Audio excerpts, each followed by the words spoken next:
Welcome to the Mobile Home Park Mastery Podcast, where you will learn how to identify, evaluate, negotiate, perform due diligence on, finance, turn around, and operate mobile home parks. And now, here is your host, the fifth largest mobile home park owner in the United States, Frank Rolfe. One of the classic ways to create value with any mobile home park is typically to fill those vacant lots with new or used mobile homes. However, not every park can accomplish that task. This is Frank Rolfe, the Mobile Home Park Mastery Podcast. We're going to be talking about the challenges you face with some mobile home parks when it comes to the concept of filling vacant lots. Let's start off with the obvious one. You cannot fill vacant lots in a mobile home park that suffers from no or low demand. Now, how do we know that going into the park? How can we figure out whether people want to live in that mobile home park or not? Well, here's what we do. We like to run what are called test ads. So what's a test ad? Well, a test ad is something that's been used in real estate for decades. You see the signs along the highway, coming soon, shopping center, now leasing, call this number. Well, there's no shopping center there and there may never be. The developer is simply trying to see if there's any pad user or other retail tenant who is interested in that spot. And if they get a lot of calls, they'll say, hey, let's go ahead and build the shopping center. If they don't get any calls, they may say, well, it's still too early stage still to build it. We'll hold off until the phone rings a little more. In the mobile home park sector, what you typically do is you'll run an ad in the Metro newspaper classified section under mobile homes for rent, or you could also do mobile homes for sale in addition to mobile homes for rent. If they don't have those two categories, then just under mobile homes. Almost every Metro paper has a mobile homes section. The ad says basically the name of where this park is located, not specifically, but the school district, the generic slang term, the way that the locals will know where that is exactly. You can't just put the name of the entire metro in there. They won't know what they're calling about. And then the verbiage is typically 2 and 3 bedroom mobile homes for sale or rent from whatever the price point is and a phone number. Now, the phone number for that would be a grasshopper or some other disposable number only used for the test. When people call in, it transcribes their phone number and what they say, and then it records what they say. And now you run that ad for a 10-day period. You see how many calls you got in. A good test ad result is typically 20 to 30 calls in a 10-day run, but the great parks can do over 100. Now, that's the newspaper portion of the test ad. The other is just to do something on Facebook, Craigslist, some online source. Now, there's two schools of thought when it comes to advertising for mobile homes. The general thought, and this is probably a myth, is that the internet drives 75% of the traffic, but only 25% of the closings. And the old style does 25% of the traffic, but 75% of the closings.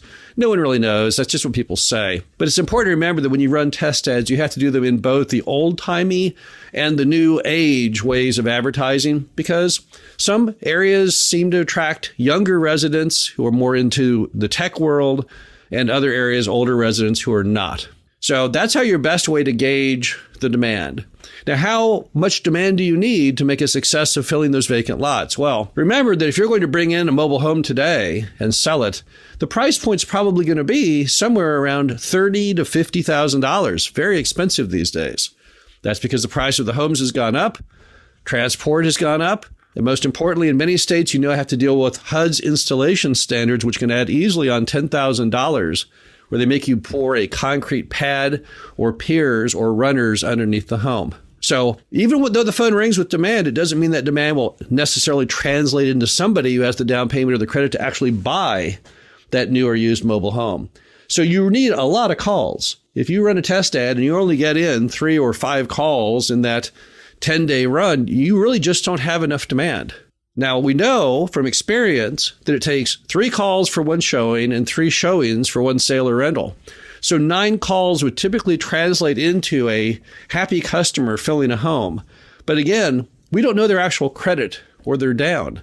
So I want to have a whole lot more. Instead of having 9 calls in that given time slot, I would rather get more like 20, 30 plus, because I'm going to have to burn through a lot of applications probably to find somebody who can meet the underwriting standards of the lenders. If you don't have that kind of demand, if you don't get on your test ad 20 or 30 calls, then you don't probably have enough customers who want to live in that park badly enough to make a go of trying to fill those vacant lots. Now, another killer that can go ahead and ruin the whole concept for you is if the park has very, very low lot rent. How low? Well, anything that's under $200 makes it kind of tough. Here's why. Look at the value of that occupied lot. Let's assume I bring in a home into that lot and put a human in it who now pays me rent. What's that worth to me? Well, we know the lot vacant is worth $0, but the value of the lot occupied is a function of the rent. So let's just model the rent. If you have $150 rent, that's $1,800 of gross revenue. Let's assume that the park pays water sewer, so you get only 60% of that. So 60% of 800 is, let's just average that to $1,000. That means that lot at a 10 cap is only worth $10,000. At an 8 cap, maybe $12,000 to $14,000. But the problem is going to be, I can't bring a home into that lot for that small amount of money. So as a result, if I bring in a home and I sell it, now making that lot thereby full, I've certainly picked up $10,000 to $14,000 of value. But sadly, I've spent maybe $30,000, $40,000 on the house. Now, I'll get my $30,000 or $40,000 back someday over time. But if I went to go ahead and sell that park before that home has been paid off, where am I exactly? Well, I'm kind of upside down with my efforts. And if I go to sell the park, there are many cases in the U.S. where people weren't following this rule, and the price and value of the park is only a fraction of the amount of home debt they have. So on those really low rent parks, states such as Mississippi and Louisiana, where we see rents frequently under $100 a month, it economically is impossible to fill the vacant lots and still make any of the numbers tie. And that is a real problem, because obviously if I've got vacant lots and I lose money or could lose money, or at least put myself at risk with every lot I fill, that's really not going to work for me as a business model. Finally, there's some parts of America where the customers, despite many, many, many applications, simply cannot swing the amount of down payment or the income necessary to buy a mobile home, even the used ones. Why would that be? Well, there's certain markets where your property may just not attract affluent enough customers to meet modern credit underwriting standards. Typically, what lenders are looking for is the tenant to have 3 times the amount of the total home cost, both lot rent and home. So given today's prevailing home prices, you're talking, and let's say the average lot rent is, in this example, $400 a month, then let's say the total home is $1,000 a month. They're going to have $3,000 a month of gross revenue, or a job that pays $36,000 a year. Now you might say, well, gee, doesn't everyone make that much? No, that's not true at all. Remember that there's about 20% of Americans who don't have a household income of $30,000 a year. And that's a big slice, and most of that 20% of our macro American housing market are your potential customers. Now, if you have a situation where people just don't have enough credit or enough down to clear the trees and make the sale, it's not always the end of the world. Unlike those first two, those are mathematical probabilities that it won't work as far as filling your lots. You might still be able to try and work around that low credit. How can you do that? Well, it's going to be difficult. Possibly you can tap into people wanting to retire into RVs into that community.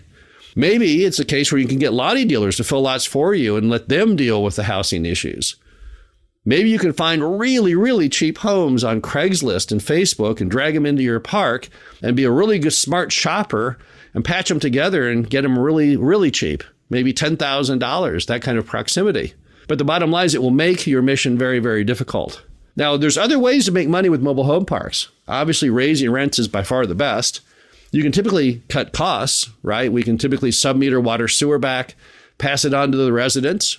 We might be able to cut costs as far as the manager's salary, other items. But when it comes to filling lots, you have to be a little more careful. When you're out there looking at mobile home parks to buy, you have to make certain that that park, although it has vacant lots, although we have a national lead for low-cost places to live, but not all parks can deliver the customer at the price point to make that happen. If you buy a park with lots of vacant lots, and in fact, it's systemically impossible to make a product that the customers can afford and that they desire to live in, it may render your plan of filling those vacant lots impossible. And if that's a big part of your budget, then your numbers simply won't work. Now, if you buy a park with vacancy and you say, well, I won't even budget in filling those vacant lots, I'm just going to raise the rents or cut costs. Always remember, you still have to have enough demand to cover the fact that you will lose customers over time. They'll typically abandon their homes. You'll take those abandonment homes through an abandonment process, but you still have to have demand enough to refill those homes, or over time, your park will dwindle to nothing. However, since the home is already there, those homes will be the least expensive homes possible. Assuming you get those homes through abandonment, go through the process, and we feel like the whole goal as a park owner is to let everyone be a homeowner as quickly as they humanly can, so their only burden is the lot rent. In so doing, even on lower levels of demand, even on lower levels of creditworthiness, you can still make that function work. So not all parks that can't fill lots are rendered valueless, but you have to model it appropriately. Do not, in your calculations, unless you have big demand, don't factor in the ability to fill a lot of vacant lots. Because although everyone wants a detached place to live, particularly in a post-COVID world, you can't always deliver a product that the consumer can match to. And therefore, you're taking a much greater deal of risk in those properties when you go ahead and model big amounts of filling vacant lots. This is Frank Robb with the Mobile Home Park Mastery Podcast. Hope you enjoyed this. Talk to you again soon. Thank you for listening to the Mobile Home Park Mastery Podcast. Be sure to visit us at mhpmastery.com to subscribe to the show, read our show transcriptions, and access all of our great information on mobile home park investing.